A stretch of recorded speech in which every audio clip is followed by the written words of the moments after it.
Puji syukur kehadirat Allah, salawat dan salam senantiasa kita curahkan kepada junjungan mulia Nabi kita tercinta Nabi Yuna Muhammad sallallahu alaihi wasallam beserta segenap keluarga beliau, sahabatnya dan umatnya.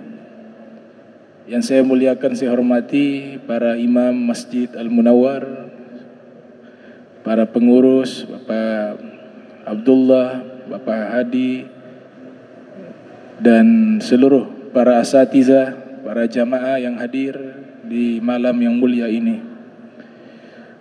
Qala muallif rahimahumullah, bab ma yaqul 'inda iradatihi al-qiyam ila shalah.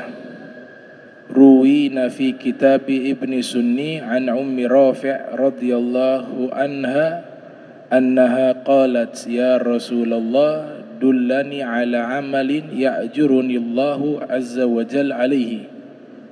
Qala ya Umma Rafi' idza qumti ila salati fasabbihi Allah ta'ala ashra wa hallilihi ashra wahmadihi ashra wa kabbirihi ashra wastaghfirihi ashra fa innaki idza sabbahti qala hadza li wa idza halalti qala hadza li wa idza hamidti qala hadza li wa idza kabbarti qala hadza li wa idza astaghfarti qala qad fa'altu. Bab tentang doa yang dibaca tatkala hendak melaksanakan salat.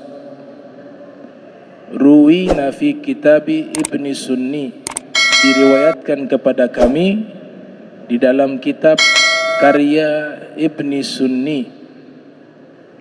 Nah, sebelum kita membahas isi hadis yang disampaikan oleh Nabi Muhammad sallallahu alaihi wasallam yang diriwayatkan oleh Ibnu Sunni, kita sedikit mengenal untuk mengetahui siapa ulama yang bernama Ibnu Sunni. Mungkin kita tidak familiar dengan nama ulama hadis yang bernama Ibnu Sunni, padahal beliau juga salah satu tokoh ahli hadis. Kita lebih mengenal Imam Bukhari, Imam Muslim, Imam Abu Daud, Imam Tirmizi, Imam Ahmad bin Hanbal. Tapi mungkin jarang kita mendengar ulama yang juga sangat alim, pakar dalam bidang hadis yang bernama Ibnu Sunni. Al-Imam Ahmad ibn Muhammad Al-Zahabi yang lahir tahun 673 Hijriah, wafat pada tahun 748 Hijriah, ketika membahas biografinya Ibnu Sunni, beliau menyebutkan Al-Imam Al-Hafiz Al-Thiqah Ar-Rahal. Ibnu Sunni adalah seorang imam, seorang Al-Hafiz, man hafidha mi'ata alfi hadithin matnan wa isnada, orang yang sudah menghafal minimal 100.000 hadis, isi hadisnya dengan rantaian sanadnya, itu disebut Al-Hafiz Al-Thiqah, yang terpercaya periwayatannya, terlebih khusus meriwayatkan hadis-hadis Nabi Muhammad sallallahu alaihi wasallam, disebut dengan Al-Thiqah. Ibnu Hibban memiliki kitab kumpulan para rawi, para periwayat hadis yang beliau nilai thiqah. Beliau mengarang kitabnya berjudul Kitabut Thiqat, yang isinya para rawi yang thiqat dan terpercaya. Ar-Rahal. Dan juga Ibnu Sunni seorang ulama yang gemar melakukan perjalanan, gemar melakukan perjalanan jauh, berpindah dari satu negara ke negara lain hanya dengan tujuan untuk menuntut ilmu. Beliau menuntut ilmu bukan hanya di tempat beliau berasal. Beliau berasal di kota Dinawar. Dinawar itu satu kota yang ada di Iran di zaman tersebut. Namun beliau juga menuntut ilmu sampai ke Irak, sampai ke Syam, sampai ke Mesir, sampai ke Al-Haramain, Makkah, wal Madinah, Al-Munawwarah, dan masih banyak tempat-tempat lainnya yang beliau jelajahi semata-mata hanya untuk mencari ilmu, terlebih khusus mencari hadis-hadis Nabi Muhammad sallallahu alaihi wasallam yang dihafal ataupun yang ditulis oleh para muhaddithun, para ulama-ulama ahli hadis. Ibnu Sunni memiliki nama asli Abu Bakar Ahmad ibn Muhammad. Nama aslinya Ahmad bin Muhammad. Abu Bakar itu bentuk kunyah. Di dalam istilah terminologi bahasa Arab, seseorang itu bisa disebut dengan tiga jenis sebutan. Ada yang disebut kunyah, ada yang disebut laqab, dan ada yang disebut alam atau ismun, nama. Di dalam syarah Alfiyah Ibn Malik, Ibnu Aqil mensyarahkan bahwa seseorang itu diberikan tiga sebutan. Kunyah ini para ulama hadis mengatakan hukumnya sunnah. Kunyah itu adalah nama dari anak lelaki, terlebih khusus yang paling tertua. Dia sebut dengan kata Abu. Kalau punya anak tertua namanya Abdullah, disebut Abu Abdillah. Kalau anaknya yang tertua namanya Muhammad, maka disebut Abu Muhammad. Kalau anak tertuanya namanya Ahmad, disebut Abu Ahmad. Abu artinya ayah, Ahmad adalah nama anaknya yang tertua. Itu umumnya seperti itu. Ada juga yang menggunakan kepada anak perempuan, sebagaimana hadis pertama yang diriwayatkan oleh Imam Nawawi yang lahir 631 Hijriah dalam kitab Syarah Kitab Al-Arba'in An-Nawawiyah, itu menyebutkan Sayyidina Umar bin Khattab Abi Hafs. Abi Hafs atau Abi Hafsah itu adalah anak perempuan beliau, namanya Hafsah. Jadi itu namanya kunyah. Adapun kunyah Nabi kita Muhammad sallallahu alaihi wasallam Abul Qasim, karena anak laki-laki Nabi yang tertua, walaupun setelah itu wafat di usia yang masih belia, namanya Qasim. Sehingga Nabi kita Muhammad sallallahu alaihi wasallam memiliki kunyah Abul Qasim, Muhammad ibni Abdullah ibni Abdul Muttalib ibn Hashim. Yang kedua namanya laqab. Laqab adalah julukan. Seperti sahabat yang populer meriwayatkan hadis terbanyak menurut para ulama ahli hadis, yaitu Abu Hurairah. Abu Hurairah nama aslinya adalah Abdurrahman ibn Sakhrah atau Abdurrahman ibn Sakhr. Sebelum memeluk Islam namanya Abdus Syamsi, hamba penyembah matahari. Beliau dinyatakan oleh ulama pakar sejarah Islam seperti Al-Imam Abdul Qasim As-Suhaili dalam kitabnya Raudul Unf menyatakan bahwa Abu Hurairah itu memeluk agama Islam pada tahun 7 Hijriah. 7 tahun setelah hijrahnya Nabi Muhammad sallallahu alaihi wasallam. Tepatnya di masa peperangan namanya Ghazwatul Khaybar, perang Khaybar. Kemudian namanya dirubah, yang tadinya Abdus Syams dirubah menjadi Abdurrahman. Disebutkan di dalam kitab Al-Jawahir Al-Lu'luwiyah dan juga dalam kitab Asadul Ghabah fi Ma'rifatis Sahabah yang disusun oleh Ibnu Athir, juga disebutkan oleh Al-Imam Al-Hafiz Ahmad ibn Ali ibnu Hajar Al-Asqalani yang lahir tahun 773 Hijriah, wafat pada tahun 852 Hijriah. Mereka menceritakan kronologis asal mula gelar Abu Hurairah. Jadi Abu Hurairah itu ketika berjalan di kota Madinatul Munawwarah, beliau selalu membawa anak kucing yang beliau letakkan di dalam lengan bajunya. Karena lengan baju yang ada di masa itu, bahkan di masa sekarang, pakaian-pakaian bangsa Arab itu lengannya besar. Jadi Abu Hurairah memasukkan kucing di dalam lengannya. Kemudian Nabi SAW melihat ada kucing, anak kucing di dalam lengannya Abu Hurairah, dan Nabi bertanya kepada Abu Hurairah, apa yang engkau bawa? Dia menjawab, anak kucing ya Rasulullah. Maka Nabi memanggil, kalau begitu engkau Abu Hurairah, bapaknya anak kucing. Setelah itu nama inilah yang populer, karena nama ini istimewa. Dia berupa julukan yang diberikan langsung oleh Nabi Muhammad SAW.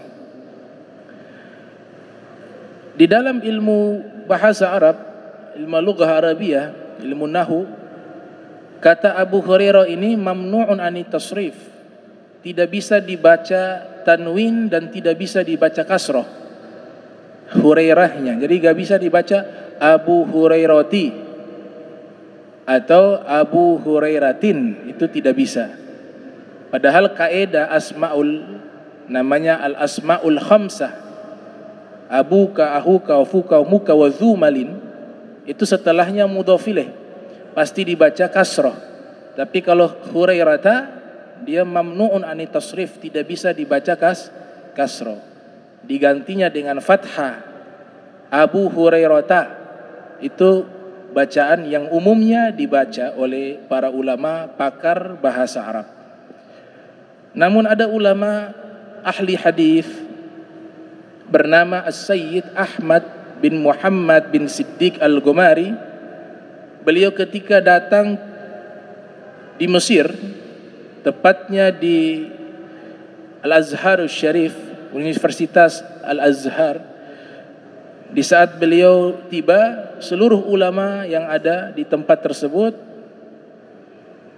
mengadakan seminar ilmiah, dan pematerinya adalah Sayyid Ahmad Al-Ghumari.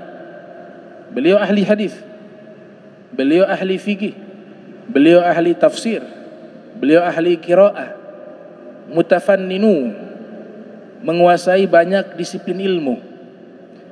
Ketika membaca hadis Nabi yang diriwayatkan oleh Abi Hurairah, beliau sengaja membaca an Abi Hurairatin. Padahal umumnya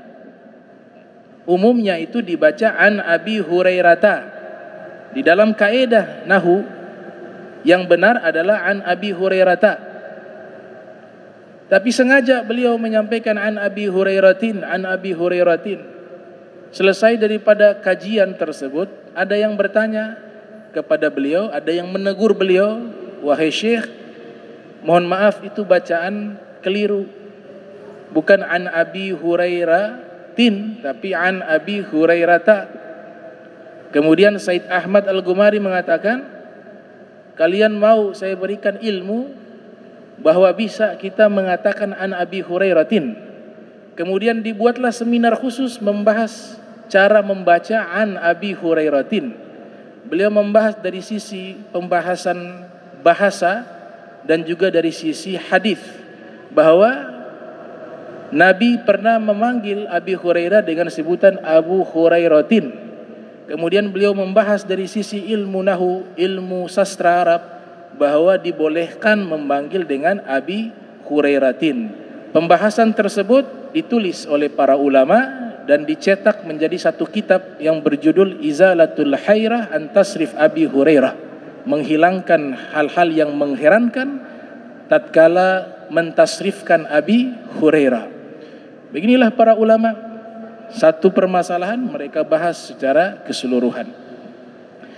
Kemudian perlu diperhatikan bahwa nama-nama para nabi juga ada yang dilarang kita mentanwin dan ada yang dibolehkan kita mentanwin. Dan yang ketiga, ada yang boleh ditanwin, dua pilihan. Ditanwin juga benar, tidak ditanwin juga benar. Nama para nabi yang 25 disebutkan oleh Syekh Nawawi Al-Bantani. Nama-nama nabi yang boleh ditanwin itu 6 nabi. Yang pertama adalah Nabi Syis. Yang kedua Nabi Hud, Hudun. Yang ketiga Nabi Nuh, Nuhun. Yang keempat yang boleh ditanwin bacaannya Salihun. Yang kelima Nabi Muhammad, Muhammadun.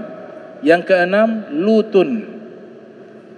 Itu yang bisa ditanwin nama para nabi, 6 orang tersebut. Selebihnya daripada itu seluruhnya dilarang ditanwin. Adamu, tidak boleh dibaca Adamun. Adamu. Kemudian Idrisu, bukan Idrisun. Idrisu. Kemudian Ismailu, tidak boleh dibaca Ismailun. Ibrahimu, tidak boleh dibaca Ibrahimun. Ishaqu, tidak boleh dibaca Ishaqun. Ini beberapa pembahasan tentang nama-nama para nabi. Ada yang namanya kunyah, sudah dijelaskan, laqab, julukan seperti Abu Hurairah. Nah, yang ketiga namanya alam atau ismun, nama. Inilah 3 yang dinisbatkan kepada seseorang, 3 panggilan. Bisa kunyah, bisa laqab, dan bisa alam. Al-Imam Ibn Sunni, sebagaimana yang tadi saya nyatakan, nama aslinya Ahmad, ayahnya namanya Muhammad, kunyahnya Abu Bakar. Beliau ulama yang disebutkan produktif, mengarang kitab, rajin menulis. Di antara kitab yang terkenal yang dinukilkan oleh Imam Nawawi, kitab yang sangat bagus, berjudul Kitabul Amalil Yaumi wa Lailah, kitab amalan sehari semalam. Jadi beliau kumpulkan riwayat-riwayat hadis Nabi Muhammad SAW tentang amalan-amalan Nabi sehari semalam. Nah, kitab inilah yang menjadi rujukan utama Imam Nawawi menyusun kitab Al-Adhkar An-Nawawiyah. Kitab lainnya yang beliau susun berjudul Kitabul Qanaah. Qanaah itu artinya tarkul mafqud wal istighna'u bil mawjud. Dalam kitab Ar-Risalatu Al-Qushairiyah disusun oleh Al-Imam Abdul Karim Ibnu Huzan Al-Qusairi Naisaburi, beliau mengatakan qanaah itu tarkul mafqud, sesuatu yang tidak ada di hadapan kita dan tidak mampu kita mendapatkan sesuatu itu, tidak memaksa untuk mendapatkannya. Itu namanya qanaah. Dan yang ada, baik itu sedikit, baik itu kecil, dia nikmati dan dia syukuri. Itu sifat yang mulia, namanya al-qanaah. Ibnu Sunni menyusun Kitabul Qanaah, berisikan situna hadithah, 60 hadis Nabi Muhammad SAW yang membahas tentang al-qanaah.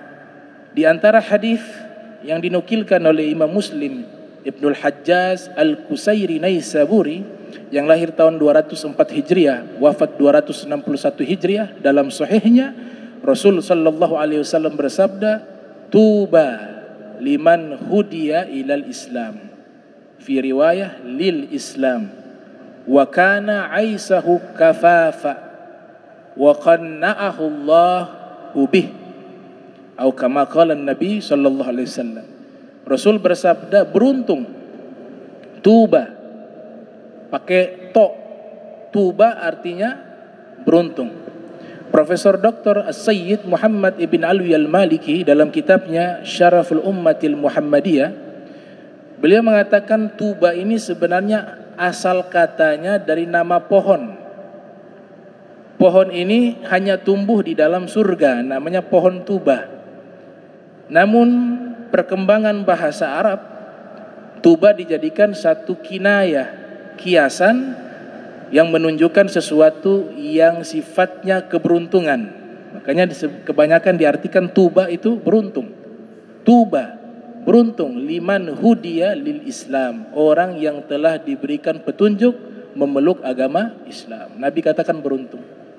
Wa kana aisuhu kafafa, dan hidupnya itu kebutuhannya cukup, tidak lebih, tidak kurang. Apa yang dibutuhkan cukup. Kafafa. Kemudian yang ketiga, wa qanna'ahu Allah bihi. Allah berikan sifat qanaah di dalam hati. Apa yang ada dia nikmati, dia syukuri.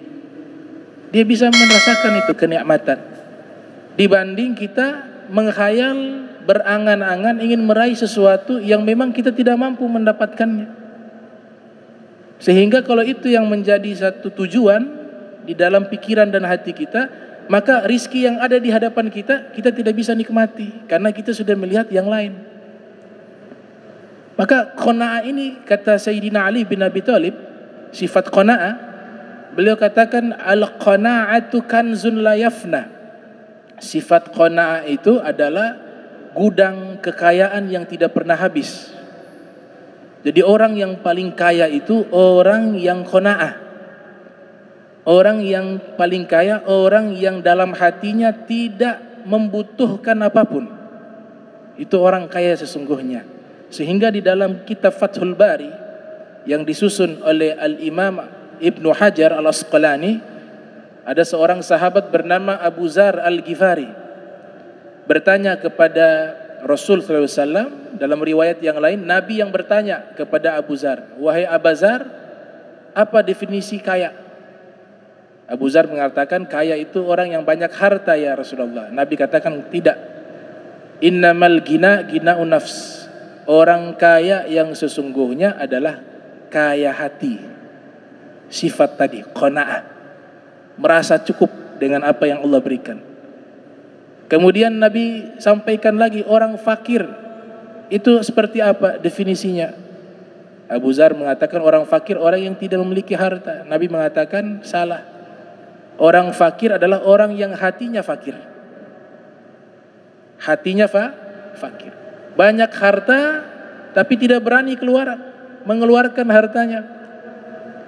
Akhirnya hartanya tidak sempat dia salurkan di tempat-tempat yang Allah ridhoi. Allah sudah cabut nyawanya, meninggal dunia. Bahkan dia tidak sempat nikmati karena saking kikirnya. Jadi kikir ini ada tingkatan. Ada namanya bukhlun, ada namanya syukhun. Kalau bukhlun, kita kenal orangnya namanya bakhil. Bukhlun, orangnya namanya bakhil. Dia kikir, hartanya dia yang dia miliki, dia tidak mau berbagi. Selalu dia sembunyikan. Itu namanya bukhlun. Tapi ada yang lebih parah dari bukhlun, namanya syuhun. Orangnya namanya syahih. Nah, syuhun ini kikirnya bukan hartanya dia, hartanya orang lain. Orang lain mau kasih, dia larang, jangan kasih. Itu uang kau cari susah. Jangan kau keluarkan. Dan orang yang punya sifat ini, kikirnya itu kepada hartanya dia kikir, harta orang lain saja dia kikir, apalagi hartanya dia. Bahkan sama diri sendiri juga dia kikir. Odol itu, odol buat sikat gigi, itu ketahuan tuh.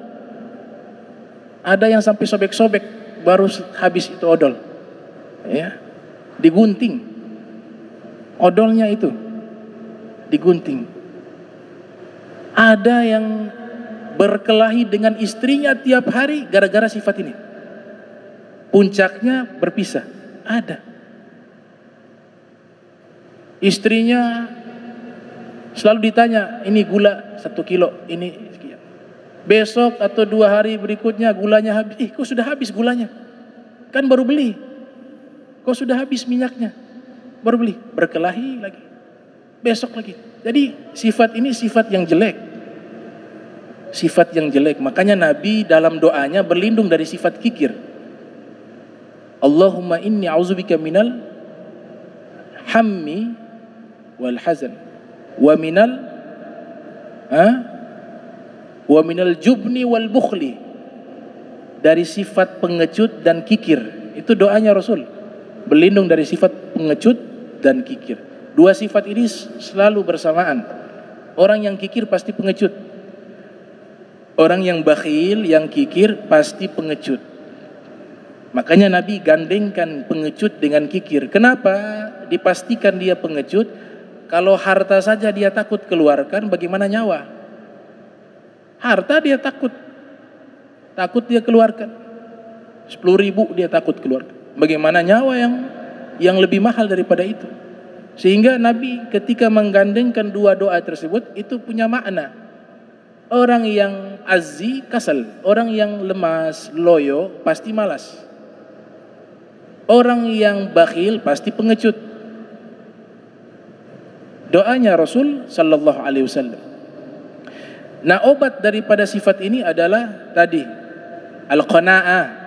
Kemudian obatnya adalah al-karam. Al-karam lawan daripada bakhil. Ini sifat-sifatnya para nabi. Ma ba'asallahu nabiyya illa sakhiya, kata al-Imam Musa al-Kazim. Tidak pernah Allah mengutus seorang nabi yang bakhil, tidak pernah. Seluruh para nabi yang Allah utus adalah sakhiya, orang-orang dermawan.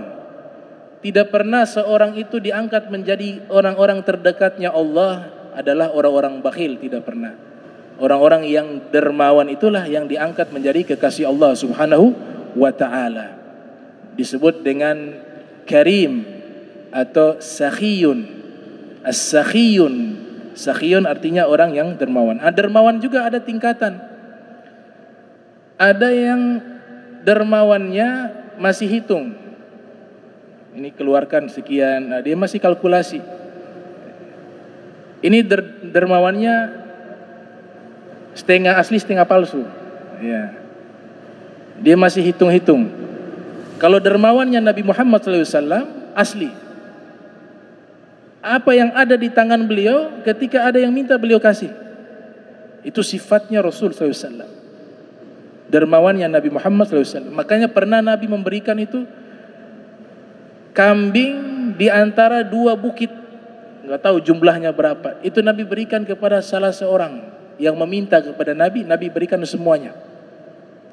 Bahkan sifatnya Rasul SAW disebutkan di dalam Maulid Ad-Dibai, tidak pernah beliau menolak jika ada yang meminta. Kalau memang beliau tidak mampu memberikan, beliau katakan, kamu berhutang dengan nama saya, nanti saya yang bayar. Tidak pernah beliau menolak. Kalau ada, beliau kasih. Bahkan pernah diberikan baju yang sangat mewah kepada Nabi, dan Nabi senang menerima hadiah tersebut. Baru diberikan, ada sahabat yang minta, Nabi berikan kepadanya. Sahabat yang lain marah, kenapa kamu tega meminta pakaian yang baru diberikan kepada Nabi, padahal engkau lihat sendiri Nabi sangat bahagia menerima pakaian tersebut. Ia katakan, saya ingin menjadikan pakaian Nabi itu menjadi kain kafan saya ketika saya meninggal dunia. Nah, ini akhlak yang dicintai oleh Allah Subhanahu wa ta'ala. Makanya Ibnu Sunni mengarang kitab namanya Kitabul Qanaah. Yang unik, biasanya ulama hadis ketika menyusun hadis mereka merujuk kepada 40 hadis. Karena bereferensi di dalam hadis Nabi mengatakan, man hafiza ala ummati arba'ina hadithan min amri diniha ba'atsallahu subhanahu wa ta'ala yaumal qiyamati fi jumratil fuqaha wal ulama. Siapa yang menghafal 40 hadis dari umatku ini, 40 hadis saja, tentang perkara-perkara agama, tentang masalah-masalah agama, maka di hari kiamat Allah akan bangkitkan dia di dalam golongan para ahli fikih dan ulama. Riwayat yang lain, Rasul sallallahu alaihi wasallam bersabda, kana faqiha alimah, yang hafal 40 hadis Nabi, maka di hari kiamat dia menjadi faqiha alimah, orang ahli fikih, ahli hukum, dan juga orang yang berilmu, alimah. Cukup 40 hadis. Maka ulama-ulama terdahulu berlomba-lomba mengumpulkan 40 hadis. Ada namanya Al-Imam Al-Azdi, punya kitab Arba'una Haditha, 40 hadis Nabi. Ada kitab 40 hadis karya Ibnu Mubarak. Ada kitab 40 hadis karya Ibnu Hajar Al-Haytami. Ada kitab 40 hadis karya Ibnu Asakir. Beliau memberikan judul Al-Arba'in Al-Buldaniyah. Beliau dapat 40 hadis dari 40 guru, dari 40 sanad, dari 40 kota. Kemudian ada juga Arba'in karyanya Syekh Yasin Al-Fadani. Beliau mengambil 40 hadis dari 40 sanad, dari 40 guru, dari 40 kota. Nah, alhamdulillah kitab ini Al-Arba'in Al-Buldaniyah karya Syekh Yasin Al-Fadani, kalau judulnya dibedakan Al-Arba'un Al-Buldaniyah itu Syekh Yasin Al-Fadani. Kalau Al-Arba'in Al-Buldaniyah itu Ibnu Asakir. Nah, kitabnya Syekh Yasin Al-Fadani Al-Arba'un Al-Buldaniyah ini saya sedang mensyarahkan hadis-hadis tersebut karena saya melihat hadis-hadis tersebut itu mencakup seluruh ajaran Islam. Namun hanya hadis saja dari Nabi, belum ada syarhun, penjelasan dari setiap hadis tersebut. Nah, saya sedang di malam hari biasa saya sedang menulis syarahnya. Ini kurang lebih sudah 15 apa 17 hadis syarah menggunakan bahasa Arab tentunya. Nah, kalau sudah jadi selesai, saya minta ijazah dari murid langsung dari Syekh Yasin Al-Fadani agar kitab tersebut menjadi berkah karena punya rantaian sanad kepada pengarang aslinya yang musnid dunia. Syekh Yasin Al-Fadani itu musnid dunia. Musnid itu man yarwil haditha bi isnadihi, orang yang menghafal hadis dengan seluruh sanadnya. Jadi sebagai ilustrasi, beliau kalau menyebutkan satu hadis itu bisa berjam-jam. Karena tidak langsung qala Rasul sallallahu alaihi wasallam, tidak langsung seperti itu. Tapi beliau sebutkan ini hadis an syekhi, saya dapat dari guru saya. Guru saya dapat dari gurunya, gurunya dapat dari gurunya. Terus sampai 40, ada yang 50 mata rantai, ada yang 45 mata rantai sampai kepada Nabi. Disebutkan satu persatu para periwayat hadis yang sanadnya bersambung sampai kepada Nabi Muhammad SAW. Itu namanya Syekh Yasin Al-Fadani. Al-Fadani Padang.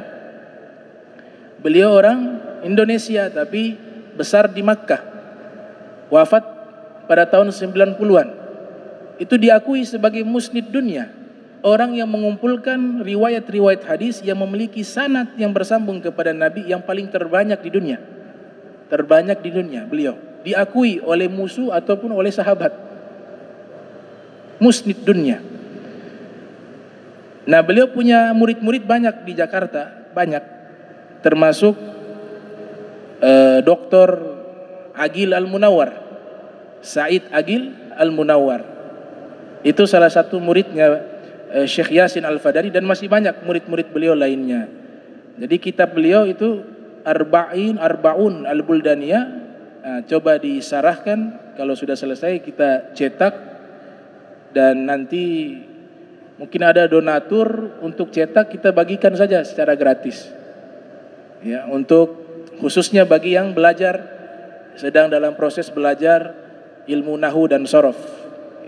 Kalau yang belum paham dapat berkah karena di dalamnya ada hadis Rasul sallallahu alaihi wasallam. Gitu. Kitab yang berkah, kitab yang sangat baik. Nah, ini gambaran bagaimana ulama-ulama hadis terdahulu mereka sangat rajin menulis. Ibnu Sunni ini juga termasuk orang yang sangat rajin menulis sampai disebutkan di dalam kitab Syiar A'lam Nubala oleh anaknya sendiri bahwa ayahnya wafat dalam keadaan menulis kitab. Wafat dalam keadaan menulis kitab. Beliau lahir tahun 280 Hijriah. Wafat pada tahun 364 Hijriah. Ibnu Sunni. Nah, kitab beliau yang tadi saya katakan, kitab Qanaa'ah itu 60 hadis. Berbeda dengan ulama hadis lainnya yang 40 hadis. Nah, sampai sekarang saya belum tahu alasannya, karena seluruh para ulama itu jika mengarang kitab itu mereka tidak asal mengarang, tapi ada lewat proses istikharah, ada proses doa. Imam Bukhari itu menulis satu hadis ditulis wudu sholat 2 rakaat, satu hadis ditulis sholat 2 rakaat. Kalau hadisnya ada 5.000, 7.000 lebih, berapa ribu rakaat beliau laksanakan sholat. Itu dalam keadaan bersuci, dalam keadaan sholat. Satu hadis 2 rakaat, satu hadis 2 rakaat, satu hadis 2 rakaat. Dan ulama-ulama hadis lainnya seperti itu. Memang ulama hadis benar apa yang Nabi katakan sebagai penerusnya Nabi Muhammad, ulama-ulama hadis khususnya. Karena dalam riwayat disebutkan oleh Imam Suyuti, Al-Imam Suyuti yang lahir tahun 849 Hijriah, wafat 911 Hijriah, punya kitab hadis judulnya Al-Jami'us Shaghir. Dalam kitab tersebut Rasul sallallahu alaihi wasallam berdoa, Allahumma arham khulafai, ya Allah rahmatilah para penerusku, para khalifahku, kata Nabi. Nabi mengulang-ulang doa tersebut sebanyak 3 kali. Kemudian ada yang bertanya, ya Rasulullah, man khulafa'uk, siapa khalifah-khalifahmu? Qala Nabi sallallahu alaihi wasallam, alladzina ya'tuna min ba'di, alladzina yarwuna ahadithi wa sunnati wa yu'allimuna hannas. Mereka para khalifahku adalah orang-orang yang datang setelahku, yang mereka meriwayatkan hadis-hadisku dan sunnahku, dan mereka mengajarkan kepada manusia. Mereka lah, itulah khalifah-khalifahku, kata Nabi Muhammad SAW. Hadis ini diriwayatkan oleh Imam Ali bin Abi Thalib karramallahu wajhah. Di dalam kitab Mishkatul Masabih disebutkan adanya ulama hadis menjaga keaslian ilmu agama Islam. Karena tanpa hadis maka kita tidak akan tahu cara ibadah. Kita kalau merujuk kepada Al-Quran, maka kita tidak akan mengetahui cara beribadah. Karena perintah di dalam Al-Quran sifatnya global. Ada beberapa ibadah yang dijelaskan secara spesifik, seperti wudu, itu dijelaskan secara spesifik dan secara tartib. Tapi kalau sholat tidak ada cara melaksanakan sholat, waktu sholat, menyebutkan secara spesifik dhuhur, asar, maghrib, isya, subuh.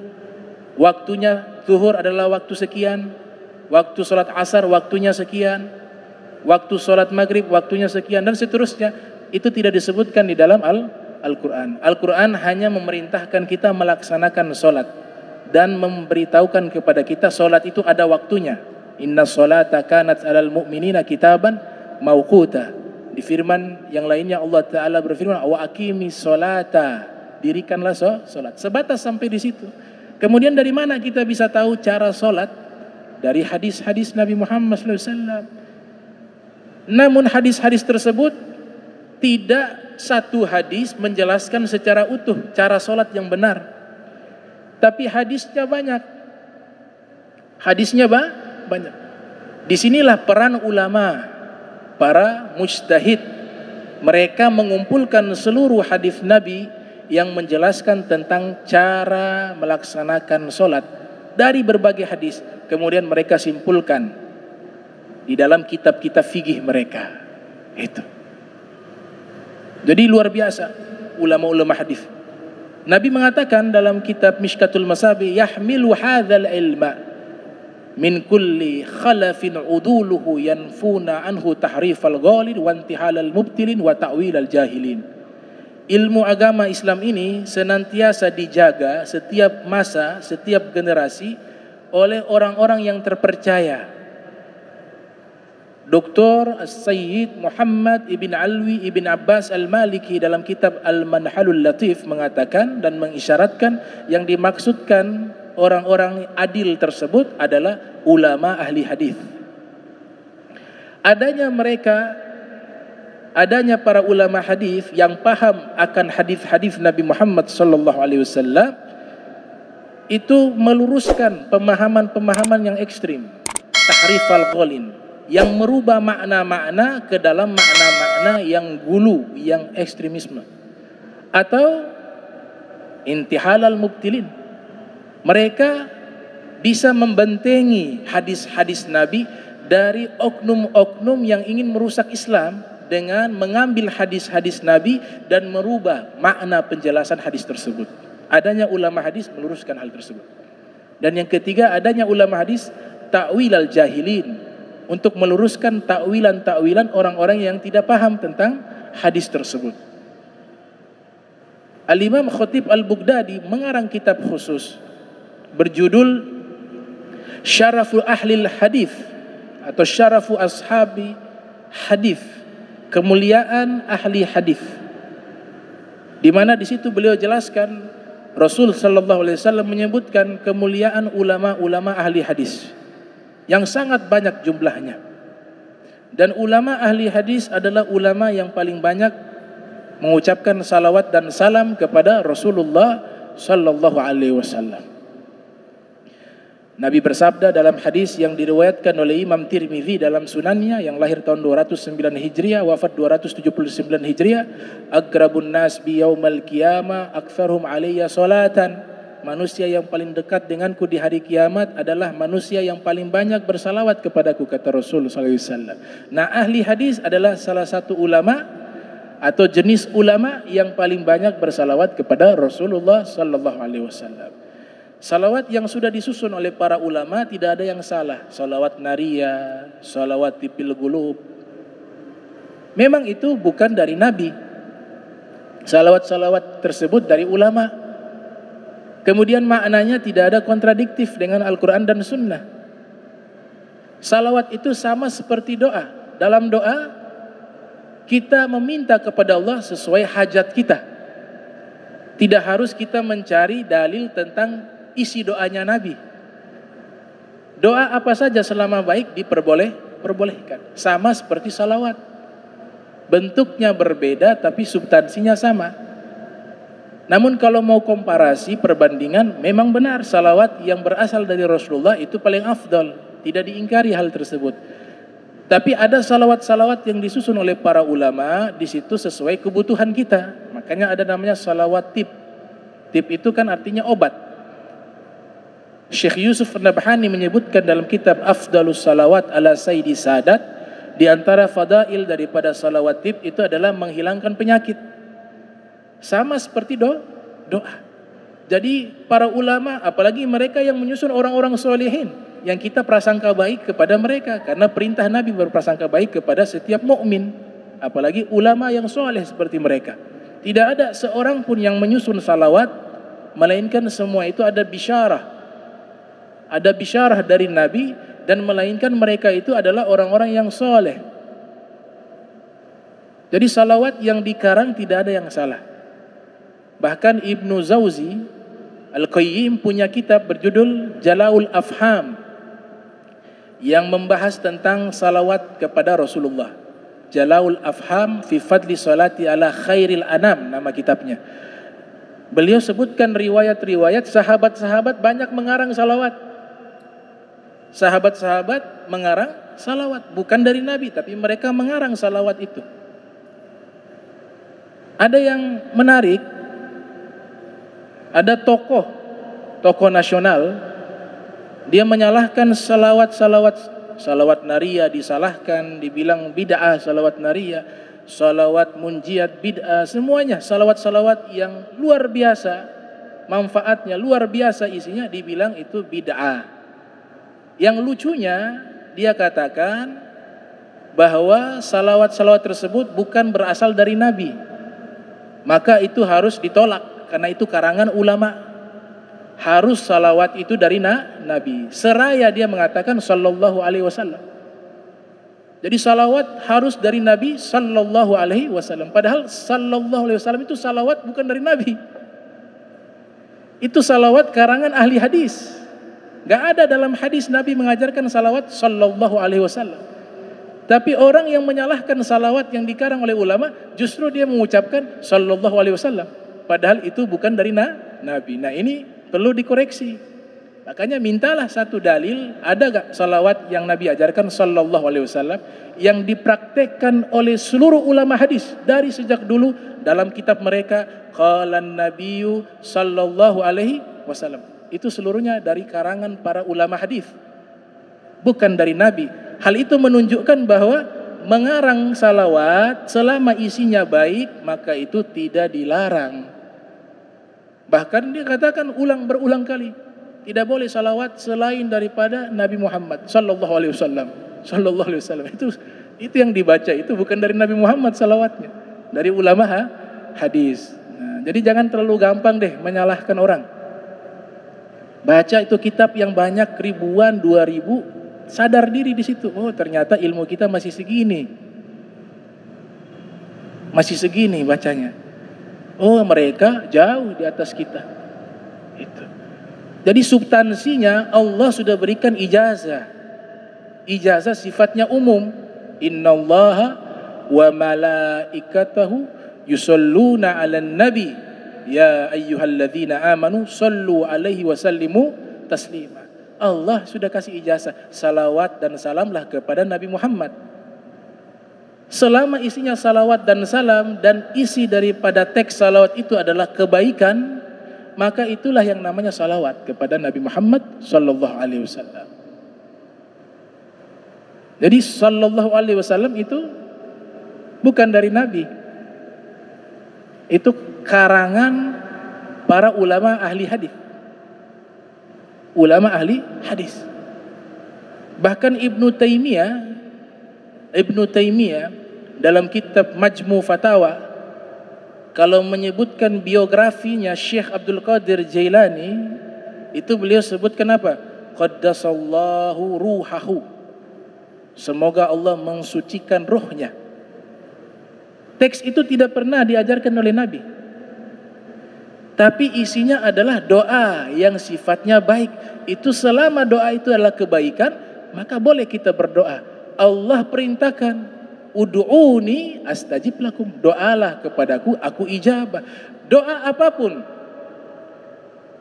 apapun selama itu kebaikan, kita diperbolehkan meminta kepada Allah Subhanahu wa taala. Kalau doanya harus persis dengan teks yang Nabi ajarkan, doa minta motor, dapat motor, enggak ada. Di zaman Nabi tidak ada motor. Ya Allah, tolong berikan kepada saya agar saya bisa punya motor. Itu doa yang bid'ah. Karena tidak pernah Nabi ajarkan doa meminta motor. Ya Allah, naikkan saya pangkat. Bid'ah. Ya Allah, luluskan anak saya sekolah. Bid'ah. Seluruh ini doa-doa tidak ada riwayatnya dari Nabi. Tapi kan doa kebutuhan kita meminta kepada Allah apapun itu selama ia baik. Nabi katakan doa mukhul ibadah. Doa itu intisari ibadah. Allah katakan ud'uni, doalah kepadaku. Nabi katakan ud'ullah wa antum muqinuna bil ijabah. Mintalah kepada Allah dalam keadaan kalian yakin kepadanya, tanpa membatasi mintanya apa. Nah, ulama coba menjelaskan, kecuali meminta hal-hal yang buruk, itu dilarang. Meminta hal-hal yang tidak baik itu dilarang. Nah, ini beberapa biografi singkat tentang Ibnu Sunni, dan kitab-kitab beliau banyak lainnya seperti kitab As-Siratul Mustaqim, itu karya beliau, dan juga kitab At-Tib An-Nabawi, juga beliau memiliki karya tentang kedokteran Nabi Muhammad sallallahu alaihi wasallam. Ini ulama kita cintai, mudah-mudahan kita bisa berkumpul dengan mereka. Ibnu Sunni, Imam Bukhari, Imam Syafi'i, Imam Ahmad, Abu Hanifah, ya, Imam Ja'far Shadiq, Muhammad Al-Baqir, Ali Zainal Abidin. Ini semua mereka ini Allah Ta'ala sudah buktikan bahwa mereka adalah orang-orang yang dicintai oleh Allah. Taunya dari mana? Taunya namanya disebut di dalam masjid. Umurnya bukan 20 tahun lalu, bukan 30 tahun lalu, ribuan tahun yang lalu, tapi namanya masih disebutkan.